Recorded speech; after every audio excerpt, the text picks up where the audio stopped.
Thank you, everybody. Appreciate your time today. My name is Joshua Breitbart, Senior Vice President for ConnectALL. Here to review the ConnectALL deployment program, evidentiary guidelines for location eligibility submissions. This is really our opportunity to for you to help us help you confirm location ineligibility based on evidence that you provide. Next slide. So the session's being recorded. We will share the recording and the slides. We'll send it to participants and we'll post it to our website. We will be sharing relevant links in the chat as we go through.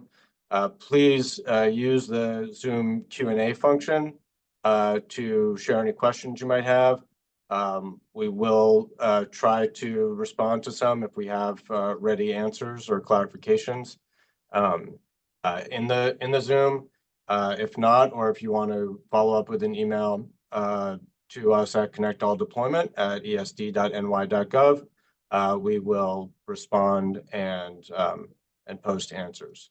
But this is, not a. This is really much more of a collaborative process, as we'll explain in these slides. Next.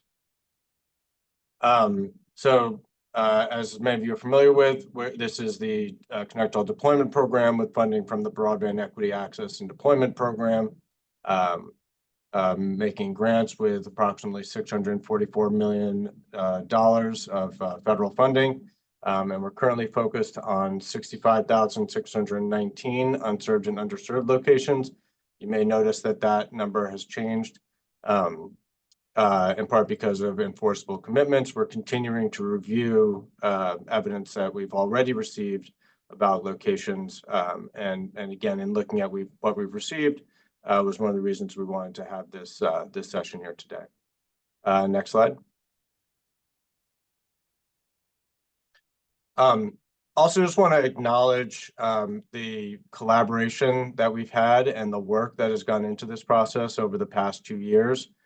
Beginning with the first ever FCC National Broadband Map and the response that we and partners throughout the state had to that, and the work that internet service providers and others took to establish that initial map, all the way through to that challenge, the challenge at the federal level, our state challenge process, and producing the list that was approved by NTIA. That's everything we've done through to this point today, and it's been a really positive collaboration that has vastly improved the accuracy of the federal data, and I think built a very strong collaboration across local government, stakeholders, service providers, state and federal partners to get a much more accurate map to be the foundation for this program to address all the unserved and underserved locations in the state. So thank you for all that effort. What we're talking about now, and you go to the next slide, is building on that effort to this point. So at this point, we can still accept claims of location ineligibility. And we've been doing so, and thank you for doing that, and encouraging anybody who's got information related to one of these 3 categories to continue to participate in that process. And we're going to provide more details on each of these 3 categories of information that would potentially impact a location that is currently eligible that you believe should not be eligible for funding. So those could be locations that are subject to an enforceable commitment, locations that do not require mass market broadband service, and 3 locations that already have that service. Again, and the key thing here is we have to follow in this process guidelines that NTIA, which administers the BEAD program, has provided to us. And ultimately, they are looking for a standard of that we can unequivocally demonstrate, and really that you have been able to unequivocally demonstrate information and the status under these three categories. So I'm going to go to the next slide and start with category 1. So the first is locations that are subject to an enforceable commitment, and you can see some of the specifics that are on this slide that we were looking to have you submit. And the key is, well, first of all, that we're going to want to see the specific location, so FCC location ID, and again, specifics of that, specifics that confirm the type and the standards of speed that are going to be deployed, so that we can confirm that it's going to get broadband service that meets the program definitions, and also that it's been executed and that we have the agreement in hand. And ultimately, we are going to want to follow up and confirm with the other party on the commitment, and particularly the enforcing entity, so that we are absolutely certain that the enforceable commitment is in place and meets all these terms. So the more that you can provide to us as far as the contact information and the specific location IDs and other details, along with the agreement, the more streamlined and effective that evidence will be in this category. Let's go to the next slide. So for locations that do not require mass market broadband service, these are two categories, and we'll go into it a little bit in greater detail. But again, it's really that there's no way that, the idea here is that there's no way that a retail service provider would have a customer at this location. And there are two broad categories for that, and we'll get into those.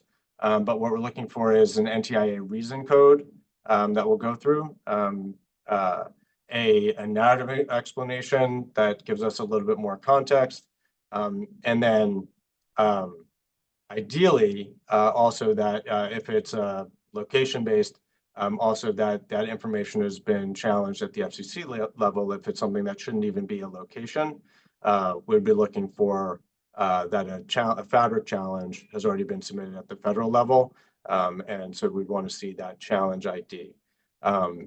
So let's go to the next slide.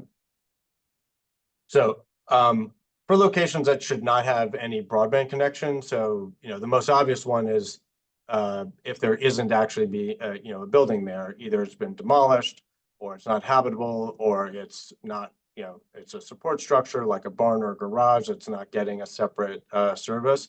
These are the types of categories, and we want that, and we need that subcode there. Or, again, is it mobile? Is it not even a building? It's a land formation. I think at this point, many of us have actually seen that on those maps, on the FCC maps. But a lot of that has been corrected. But if you find another one of those locations, we're looking, for the specific code and any further clarification you can offer. If you're giving us code Z, that is not serviceable for another reason, that's going to be a higher standard from NTIA's perspective. So however you can support that would be great. The narrative would be great. You also can reach out and contact us if you're going to be using code Z and talk to us about what that evidence is. Again, we are not trying to provide a grant and a grant commitment that ultimately winds up to a location that is simply not serviceable for any of these reasons or for some other reason that NTIA hasn't anticipated. But we need to have the evidence that we can review, that we can then bring to NTIA with, again, that unequivocal certainty that the location should not have a broadband connection. The other part of this, let's go to the next slide, is maybe it already has a broadband connection, but that's an enterprise connection, and therefore it's not going to take a mass market broadband service. So the key thing here is it's not so much the type of building or structure that it is in this case, but that it is getting enterprise service and therefore might show up on a map as not having retail service, and perhaps it couldn't get retail service, but there's a reason for that because it's not going to buy retail service if it has enterprise service. If it is part of a community anchor institution, which could be, it's part of a college campus or something like that, and it's already, the college campus provides an enterprise connection. That could be an example of category C. Enterprise, some other larger business. Again, it's not buying service from a retail level, or again, government property. Not simply that it is a government property, that is a government property that is not does not need mass market broadband service due to that nature of how it uses internet service and it being already connected. Obviously, if not obviously, but keep in mind that if it is a community anchor institution or or a business or government property and it has no service of any kind, then it probably would be a want mass market service and it would be a qualifying service. But that's the thing to keep in mind generally with this second grouping is not getting mass market service. Either it's not actually a location, not a location that is serviceable with because it's mobile or not habitable, or it's being served as part of an enterprise connection or another type of shared network situation. Next slide. So the third category, and this is the one that most internet service providers have been providing us information on, and where we want to make sure we're in the best situation to partner with you to make sure that we have the clearest information we can get that meets NTIA's standards in this process. So first, either it is connected now, or you can show it's been connected in the past, or it can be connected in the future within the 10 business days of a service request with a standard installation fee. So similar to the standards that are in the FCC broadband data collection process, that's what we're looking for. And so when you're submitting something to us, we want to see, first of all, again, make sure it's specific to the location. So we want the location ID and we want the evidence to apply specifically to that specific location, letting us know the technology type that it is served with, or could be served within the 10 business days of a service request with a standard installation fee, what the available download and upload speeds are in that situation, and the maximum latency. Again, things you may be familiar with through past processes. We may be looking for, or you could provide, or you would need to provide information, including a signed attestation, as you see here. And then also anything that's affecting whether it show as served in the next publication of the FCC availability data. In other words, NTIA's general expectation is that if for whatever reason it doesn't currently show in the data as having service, but you are demonstrating that it does have service, that your next filing is going to show that it does in fact have service. Or again, you have to give us some explanation that we can compile and provide to NTIA about why that's not going to be the case. But that is what NTIA is looking for. Go to the next slide, please.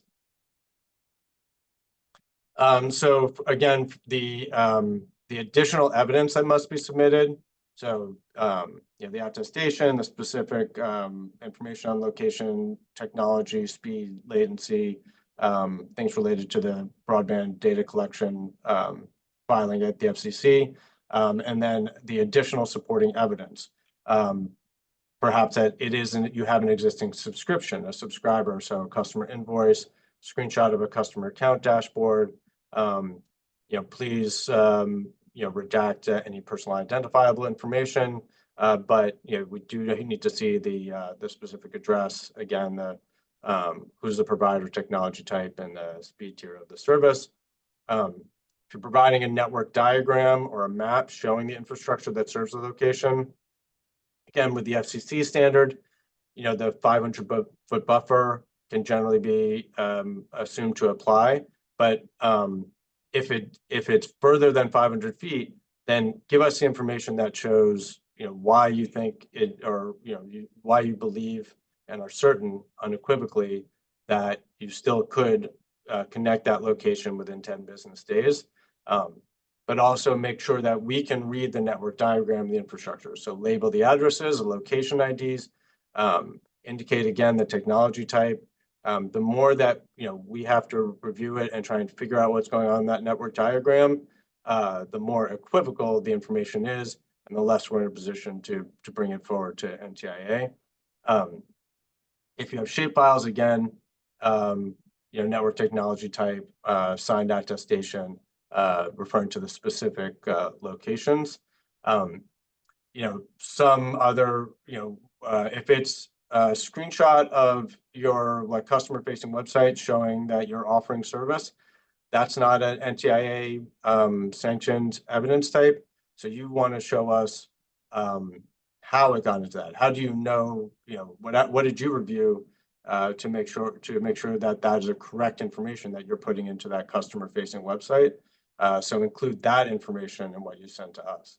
And again, if you have any questions, it's not this type of evidence, but you can unequivocally demonstrate that there is existing service or ability to provide service through some other type of evidence.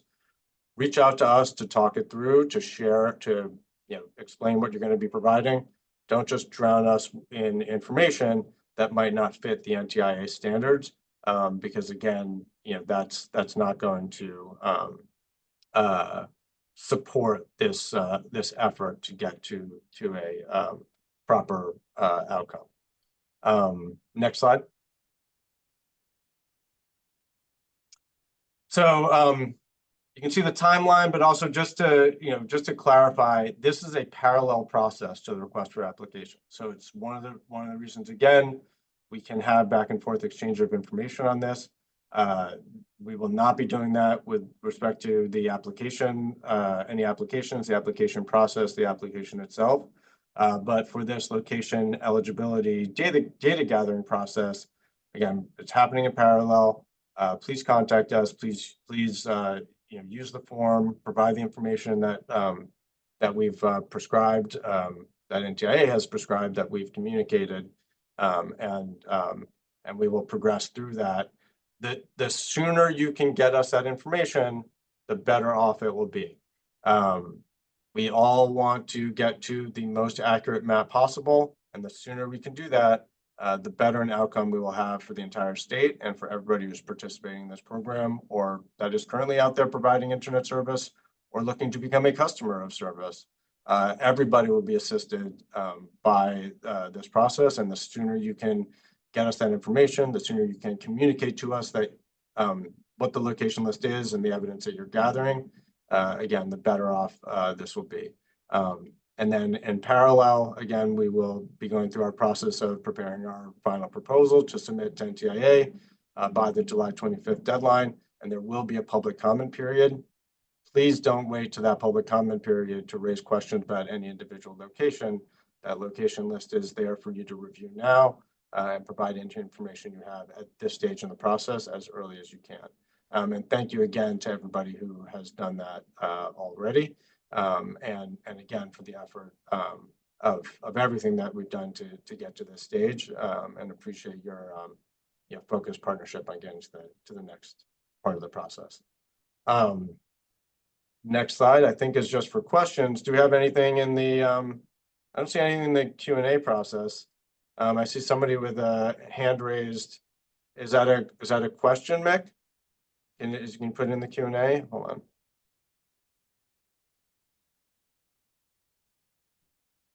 Nope. Okay, I think this person put their hand up.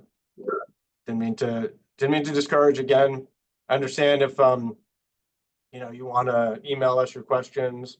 Again, we're reviewing what we've received so far. We wanted to highlight the best practices here and emphasize again that we are really the messengers of NTIA's guidelines.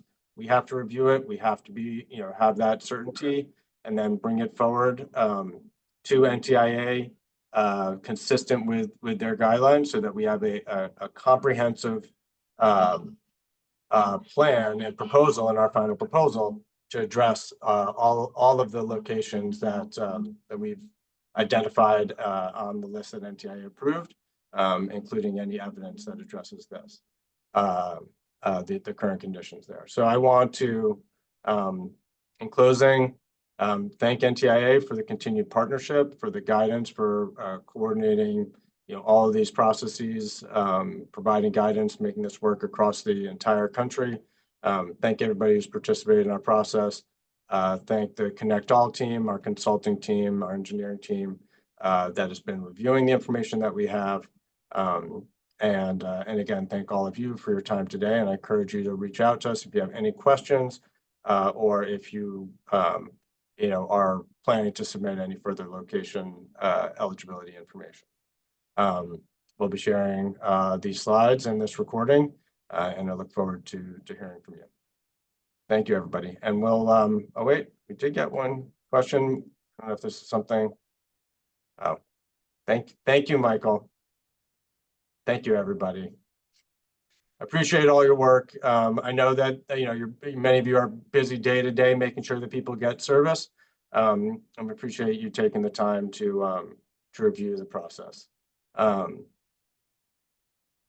the long driveway question is a good question. We'll take that one back and add a clarification. But generally speaking, if there's an additional cost or time and it doesn't meet that 10-day window, then that is not going to meet the definition of served that NTIA has.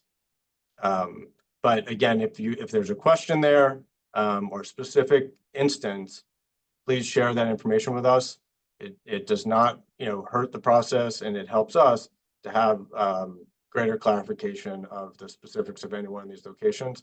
And just to emphasize, where we are in this process is we are down to a kind of location by location process, and we need your partnership to understand that. But yes, generally, if it is not a standard installation fee and 10 business days, then it will be determined to be eligible for the BEAD program. Thank you, Rachel. Okay, thank you, everybody. And with that, we will wrap it up and look forward to further exchange with you all in this process. Thank you so much.